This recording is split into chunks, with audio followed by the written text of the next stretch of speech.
구약 성경에 보면 이스라엘 백성들에게 3대 절기, 그 외에 또 7대 절기가 있는데, 이 절기 때는 어떤 사람이든지 어떤 일이든지 다 금하고 어떤 노동이든지 하지 말고 주님 앞에 나와라, 얼굴을 베어야 할 것이니라, 이렇게 말씀을 하십니다. 하나님이 자기 이름을 두시려고 택하신 그곳에 나와서 하나님께 예배할 수 있다는 것, 우리가 보통 주일날에도 마땅히 해야 되지만 특별히 우리가 절기 때는 더더욱 그런 마음을 더 무겁게 하면서 주님께 예배할 수 있는 우리 영광교회 성도들이 꼭 되시길 바랍니다. 제가 어떤 때는 그런 고민을 해요. 도대체 왜 절기 때 더 안 나올까? 이런 고민이 드는 거예요. 그래서 이걸 세상적인 방법을 좀 섞어볼까? 이런 유혹을 받을 때가 있습니다. 예를 들자면 우리 이제 연회에서 그런 것을 간혹 잘 하는데, 행운권 추천 같은 거 있잖아요. 그래서 그날 나눠드린 주보에다가 자기 이름을 써서 다 통에 넣게 하고 그걸 뽑아서 10만 원 상당의 상품을 준다든지, 이런 것까지 해서 나오도록 해야 되나? 이런 이 마음이, 그런 마음이 들 때가 있어요. 근데 여러분들, 우리가 뭐 그렇게 할지도 모릅니다.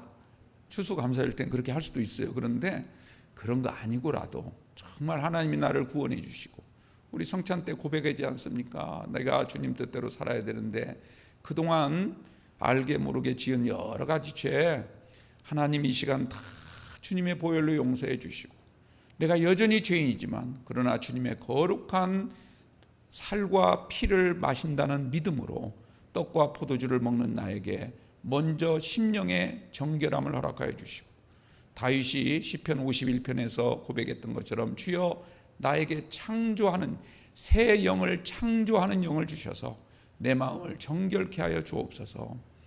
그래야 우리가 하나님과 함께 살아갈 수 있고 세상에서 빛된 삶을 살게 될 줄로 믿습니다. 서론이 좀 길었는데, 사실 절기날은 설교를 길게 할 수가 없잖아요. 성찬식도 있고. 그런데 이렇게 말이 나올 수밖에 없는 거예요. 여기 준비된 게 아닌데도 말이 나올 수밖에 없는 거죠.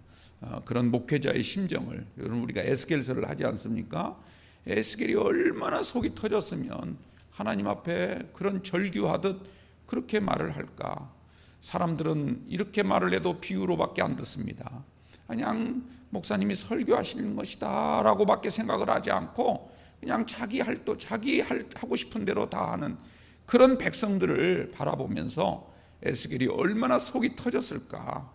나중에 보시면 에스겔이 아내가 죽었는데도, 이유 없이 죽었는데도 불구하고, 아직 젊은 나이 아닙니까?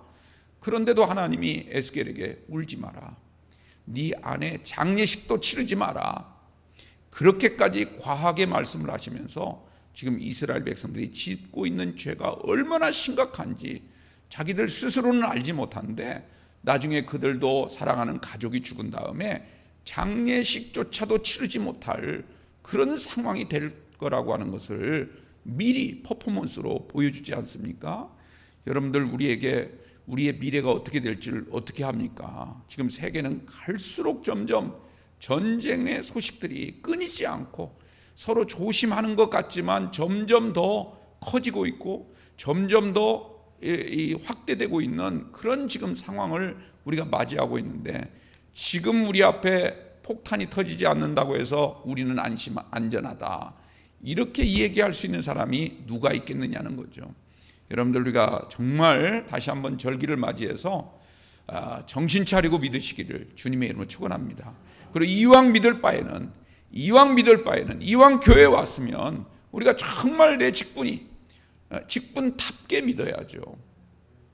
집사가 되고 권사가 되고 장로가 됐는데도 제대로 그 직분다운 모습이 보이지 않는다면 하나님이 뭐라고 하시겠습니까? 우리가 하나님의 눈길을 두려워할 줄 아는 성도가 꼭 되시기 바랍니다.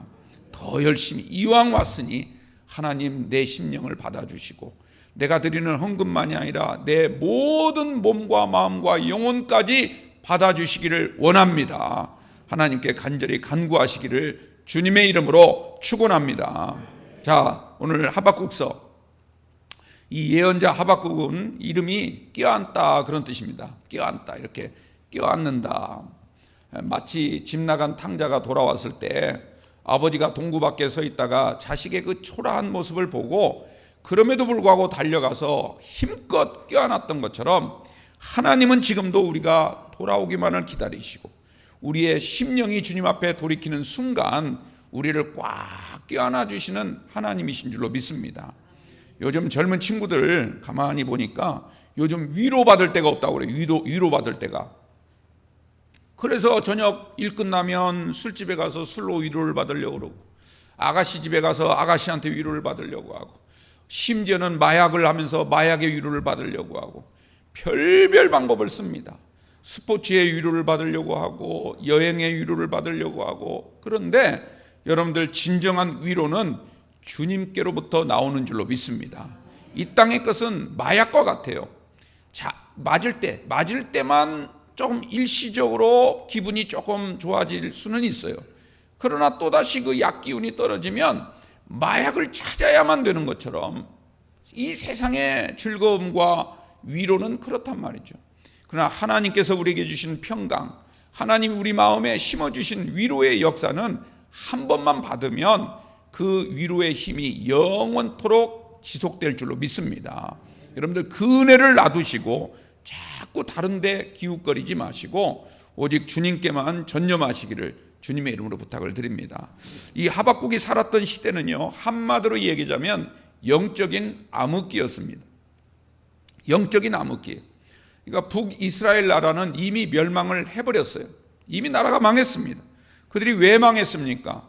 하나님 앞에 범죄함으로 말미암아서 안식일을 지키지 아니하고 하나님의 말씀을 가벼이 여기고, 심지어는 우상을 숭배하는 이런 여러 가지 죄악, 거기에 윤리적인 죄까지, 사회적인 죄까지, 온갖 죄악을 저지르다 보니까 북이스라엘 하나님이 참지 못하시고 결국은 그 나라가 다 쑥대밭이 되어버린 거예요.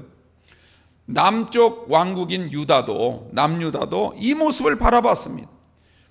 북왕국이 왜 멸망을 당했는지를 뻔히 보았으면서도 그들은 더욱더 교만했다라고 말합니다. 그리고 하나님 앞에 더 큰 죄악 가운데 악행을 저질렀습니다. 그런 지금 상황에 놓여 있었다는 거예요. 하박국이 볼 때는 이 나라가 정말 위기 중에 위기구나, 정말 끝까지 왔구나, 갈 때까지 왔구나, 이런 생각이 들었던 겁니다. 그래서 이 하박국은요, 끊임없이 하나님의 말씀을 증거했는데도 불구하고 목이 터져라고 백성들에게 하나님께 돌아와야 된다, 다시 믿음으로 살아야 된다, 그렇게 외쳤는데도 불구하고 백성들은 귀담아 듣질 않습니다. 그냥 자기들 사는 대로 사는 거예요. 한번 세상에 물든 그 습관을 고치기가 어려운 거예요. 여러분들, 원래 우리가 예수 믿지 않았을 때 갖고 있던 습관들을 예수 믿으면서 하나하나 버렸지 않습니까? 그런데 다시 돌아가서 다시 세상 맛을 맛보면 그때는 정말 돌이키기가 힘듭니다. 하나님께서 무지막지한 방법을 사용하지 않는 한 돌이키기가 어려운 거예요. 그래서 믿음이라고 하는 것은 믿음을 가질 때는 너무너무 귀한 거지만 그 믿음이 점점 냄새가 나기 시작하면, 썩기 시작하면 그때는 정말 돌이키기가 힘들다. 이걸 꼭 명심하십시오. 예수님도 그런 비유를 했잖아요. 악한 귀신 들렸던 여인이 주님께 와서 고침을 받았어요. 그런데 그 여인에게 뭐라고 당부합니까? 너는 이제 나가서 정말 하나님 뜻대로 살아야지 또다시 옛날 습관, 옛날 세상적 즐기던 그 모습으로 살아가게 되면 그때는 7 귀신에 사로잡히게 된다는 거예요. 그래서 그 7 귀신이 들어오게 되면 그때는 이것은 아무리 자기가 하나님 말씀대로 뜻대로 살아보려고 해도 안 된다는 거죠. 이미 돌이킬 수가 없다는 거예요. 바로 하박국 선지자가 이스라엘 백성들을 향해 그렇게 외쳤는데도 불구하고, 그리고 하나님의 심판이 이제 거의 코앞에까지 다다랐다라고 하는 것을 외쳤는데도 불구하고 백성들은 아랑곳하지 않았습니다.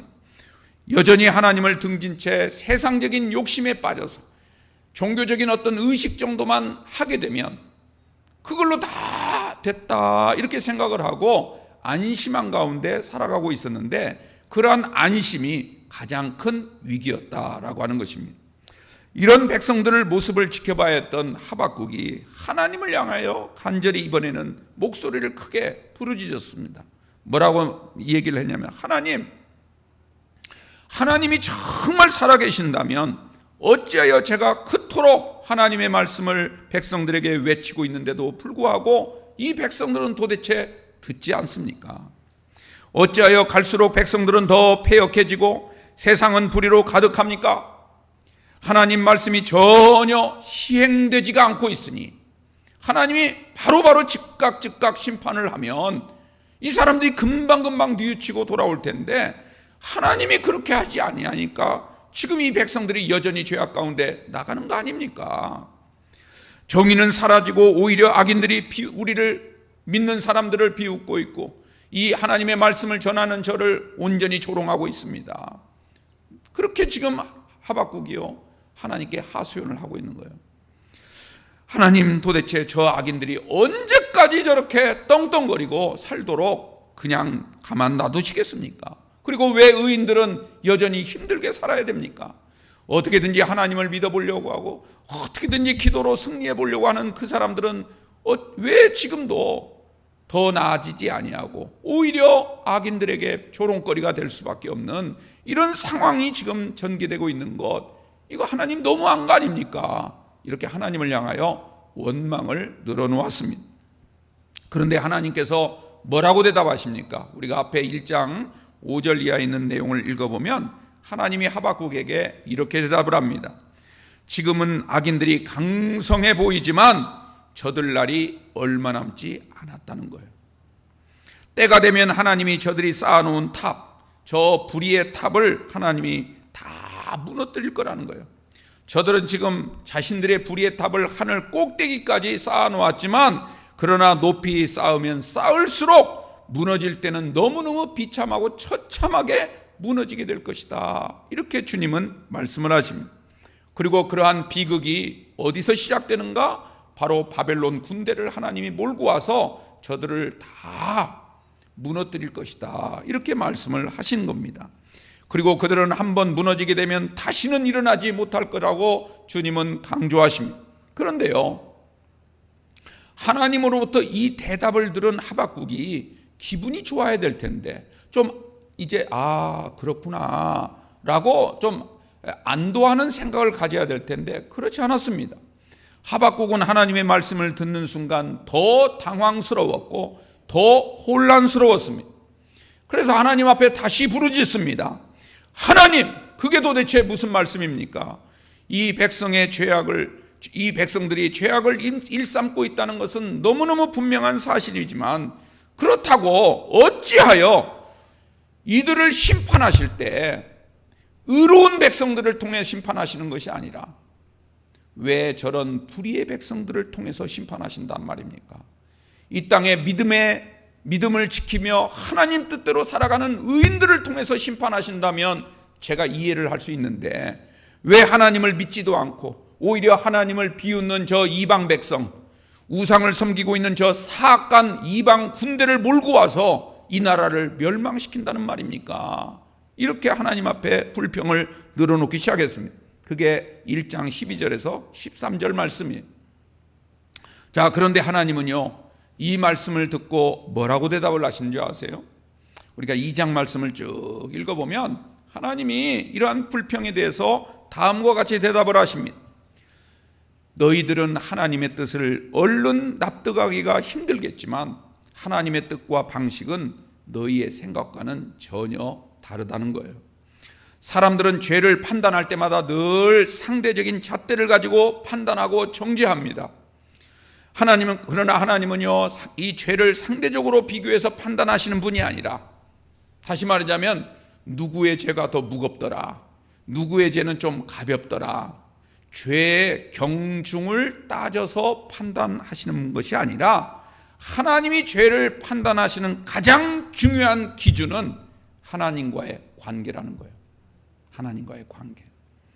다시 말하자면 악인들이 악을 행하는 것은 하나님이 그렇게 나무래지 않습니다. 그냥 내버려 두세요. 그들은 어차피 멸망당할 사람이니까 아예 그냥 내버려 두십니다. 그러나 당연히 의롭게 살아야 될 하나님의 백성이, 당연히 하나님 뜻대로 살아야 될 하나님의 성도가 하나님 뜻대로 살지 않고 하나님께 죄를 범함으로 말미암아 하나님과의 관계가 깨어지게 되는 것, 그걸 하나님은 가장 분노하신다는 거예요.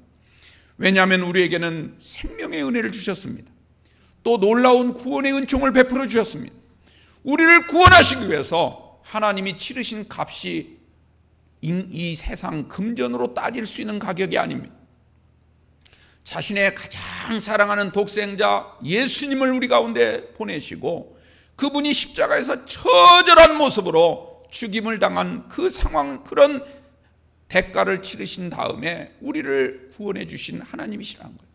그럼에도 불구하고 그 은혜를 잊어버리고 하나님 말씀을 가벼이 여기고 이제 또다시 세상을 향하여 나가고 이제는 조금 살게 되었다고, 이제는 정말 좀 편한 삶을 살 수 있는 환경이 되었다고 해서 하나님의 은혜를 잊어버리고 하나님 말씀을 따르지 않는 그들을 결코 나는 좌시하지 않겠다.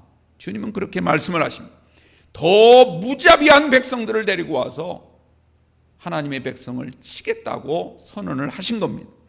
여러분들, 그러므로 하나님의 백성은요, 이방인이나 불신자들의 죄를 논하기에 앞서서 먼저 내 자신을 바라봐야 될 줄로 믿습니다. 내가 정말 하나님과 바른 관계에 있는지, 내가 정말 하나님을 믿음으로 섬기고 있는지, 아니면 여전히 나는 인간적인 생각을 가지고 교회 다니는 건 아닌지, 사람들이 잘한다고 칭찬해주고 박수치면 어깨가 우쭐해지고, 그렇지 않으면 마음의 상처를 받고 시험에 들고 에라, 그냥 나는 그냥 마치 손님처럼 왔다 갔다 언제 들어왔는지 언제 갔는지조차 모를 정도로 그렇게 신앙생활하고, 여러분들 이건 신앙생활이 아니에요. 하나님이 뭐라고 보시겠습니까? 여러분들, 우리가 하나님이 정말 기뻐하실 만한 신앙생활을 하시기를 주님의 이름으로 축원합니다. 나는 정말 하나님이 말씀하시면 그 말씀대로 순종하며 살아가고 있는지, 하나님의 말씀을 대언하는 목회자의 말을 내가 얼마나 중하게 여기고 있는지 여러분들 잘 생각해 보십시오. 제가 아무리 똑똑해도 여러분들 삶의 경험만큼 내가 다 알겠습니까? 저도 알고 있는 건 극히 일부분에 불과한 거예요. 어떤 면에서는 여러분들이 더 전문가일 수 있습니다. 여러분들이 가지고 있는 직업으로 봤을 때는 그 분야에서는 여러분들이 훨씬 더 전문가일 수 있어요. 그러나 그럼에도 불구하고 내 생각, 내 의지, 내가 알고 있는 모든 것을 다 내려놓고 주님 말씀으로 믿고 내가 그 말씀에 순종하며 나아가겠습니다. 이게 믿음 아닙니까? 그런 믿음을 가지시기를 주님의 이름으로 축원합니다. 그래서 하나님이 내린 결론이 뭡니까? 보라, 마음이 교만한 자들은 정직하지 못하나 오직 의인은 뭘로 살아요? 그의 믿음으로 말미암아 살리라. 이게 바로 하박국서가 말하는 가장 중요한 핵심이죠.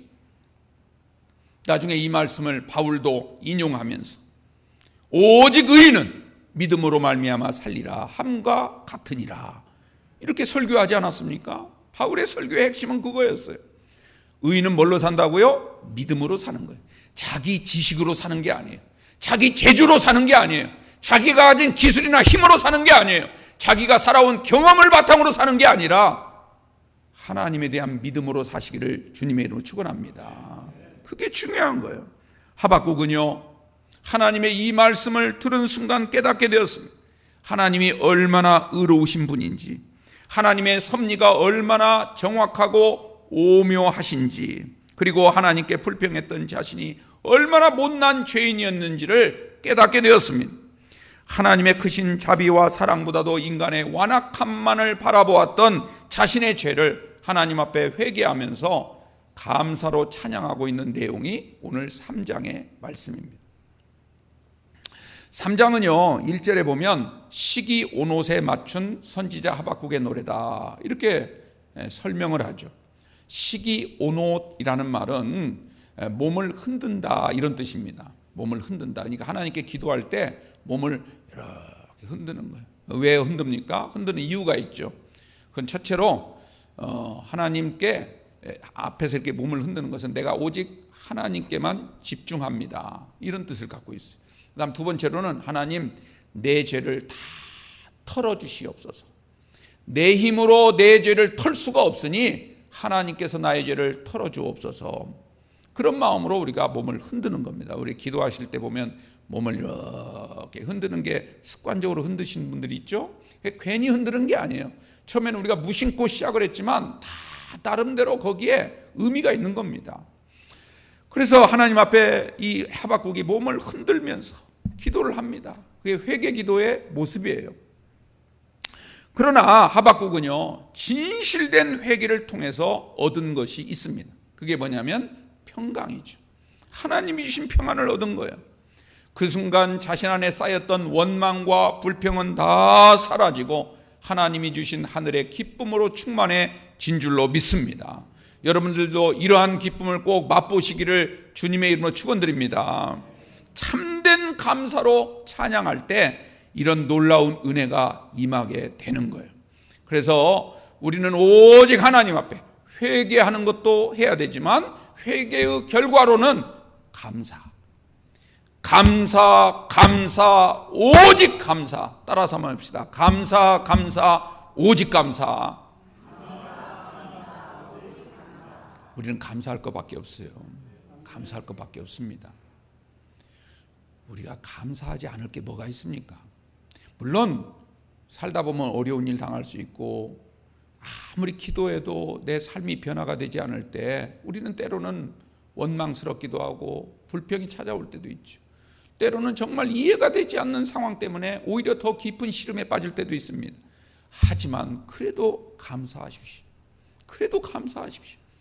첫째는 지금 살아있다는 것에 감사하십시오.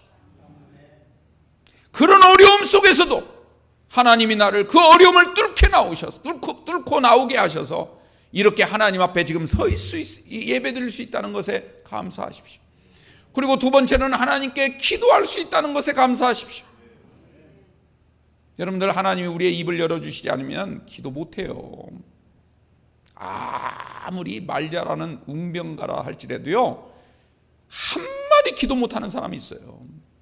하나님께서 믿음 주시지 않으면, 그 입술을 열어주시지 않으면 기도 안 되는 거예요. 기도하려고 눈 감으면 오만 잡생각이 떠오르는 거예요.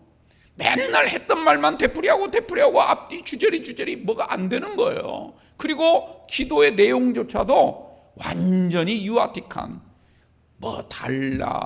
이럴 수 있냐, 그런 기도밖에 안 나오는 거예요. 그러나 그런 기도 누구나 할 수 있지만 우리의 기도의 결론은 뭐예요? 감사밖에 없는 거예요. 하나님 감사합니다. 하나님 감사합니다. 내가 세상에서는 정말 다른 사람에 비해서 잘난 것도 없고 더 많은 것도 없고 더 잘 나가지도 않지만, 그러나 내가 하나님의 자녀된 것 감사합니다. 할렐루야. 믿습니까? 여러분들, 그런 감사가 나오시기를 주님의 이름으로 축원합니다. 오늘 하박국 보십시오. 16절에 먼저 말씀을 한번 볼게요. 16절 말씀을 보면 하박국이 이렇게 기도합니다. 내가 들었으므로, 이 들었으므로는 전쟁 소식을 들었다는 얘기예요. 바벨론이 지금 쳐들어오려고 하는 전쟁을 준비하고 있다는 이 소식을 듣고 하박국이 어떻게 합니까? 내 창자가 흔들렸습니다. 그 목소리로 말미암아 내 입술이 떨렸습니다. 무리가 우리를 치러 올라오는 환난 날을 내가 기다림으로 썩이는 것이 내 뼈에 들어왔으며 내 몸은 내 처소에서 떨리는도다. 지금 바벨론 군대가, 어마어마한 군대가 지금 쳐들어오려고 모든 준비가 다 끝났다는 그 소식을 듣는 순간 이 하박국은요, 창자가 흔들렸다는 거예요. 그 소식을 듣는 순간 입술이 떨렸다는 거예요. 하나님께 뭐라고 기도할 수 없을 만큼의 그런 두려움에 휩싸이게 됐다는 거죠. 그런데 하박국은 이러한 지금 상황을 하나님께 구하고 있는데 백성들은요, 뒷짐지고 있어요. 지금 이런 상황입니다. 그러니 썩이는 것이 내 뼈에 들어왔다고 표현을 하고 있는 거예요. 나는 지금 이 상황을 놓고 내 창자가 흔들리고 입술이 떨릴 만큼 지금 간절한 상황이 있는데 백성들은 여전히 흥청망청, 여전히 하나님 말씀에 귀를 기울이지 않는 그런 모습을 보니까 속이 썩었다는 거예요. 내 뼈에 썩이는 것이 들어왔다는 거죠.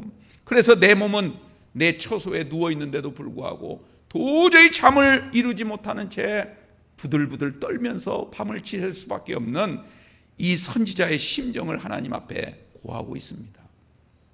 한번 생각해 보십시오.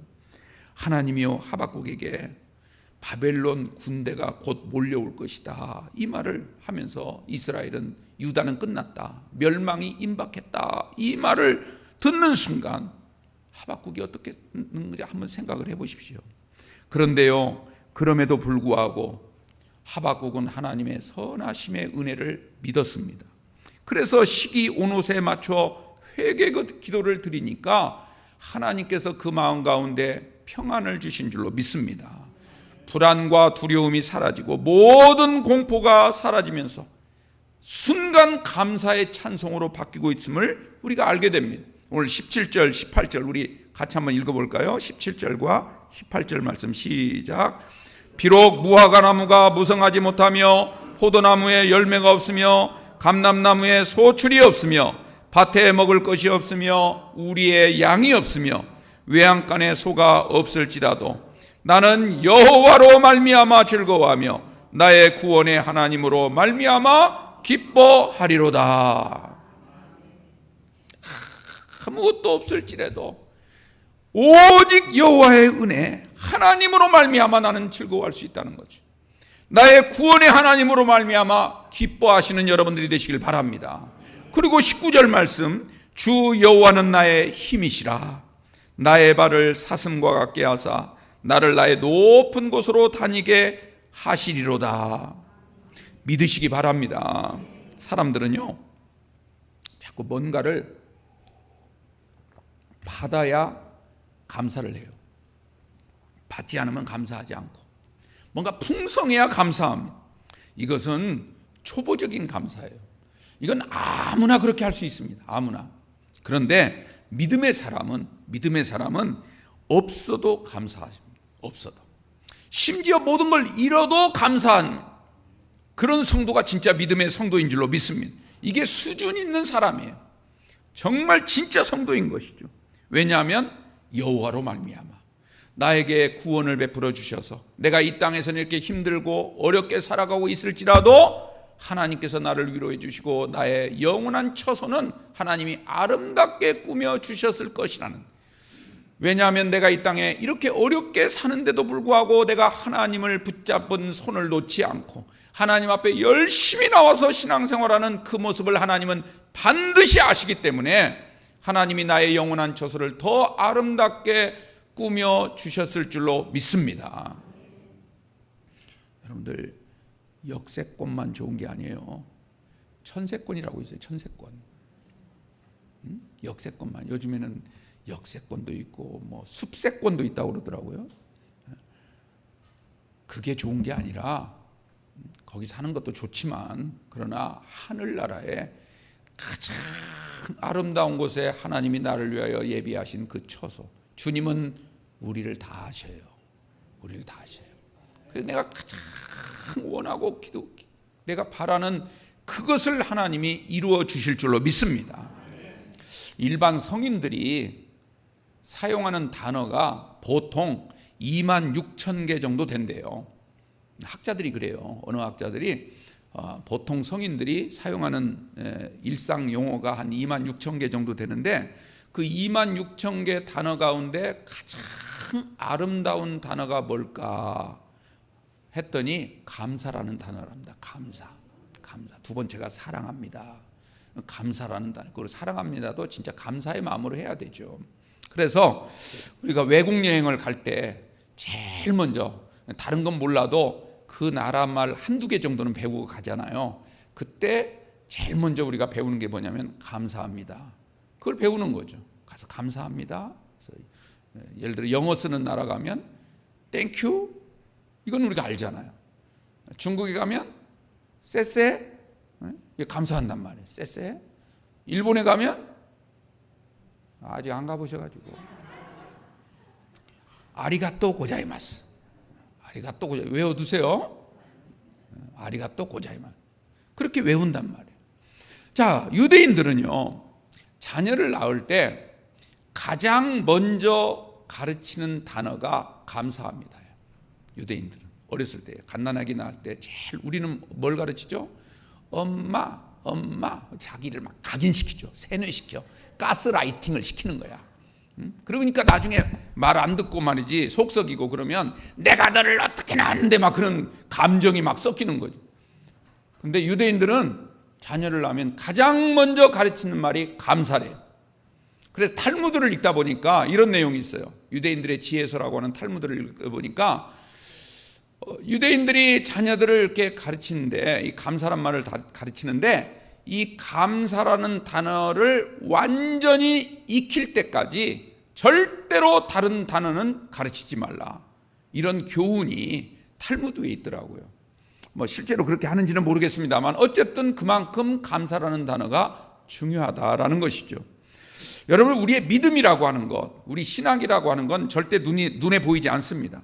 그 사람의 신앙의 어떤 그 생활 모습이 좀 비춰지긴 해도 진짜 예수를 믿는지, 진짜 하나님이 기뻐하실 만한 믿음을 갖고 있는지는 눈으로 보이지 않습니다.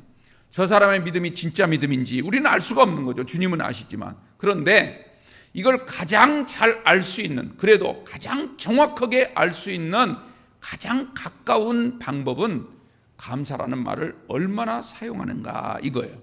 얼마나 많이 사용하고 얼마나 진정성 있게 사용하느냐, 이것을 보고 알 수가 있습니다. 그리고 정말 감사합니다 했으면 그 감사한 대로 행동으로 실천하고 있는가, 이게 중요한 거죠. 그래서 믿음의 사람은요, 처음도 감사, 끝도 감사, 마지막 숨을 거두는 순간에도 하나님 감사합니다 그러고 가시기 바랍니다.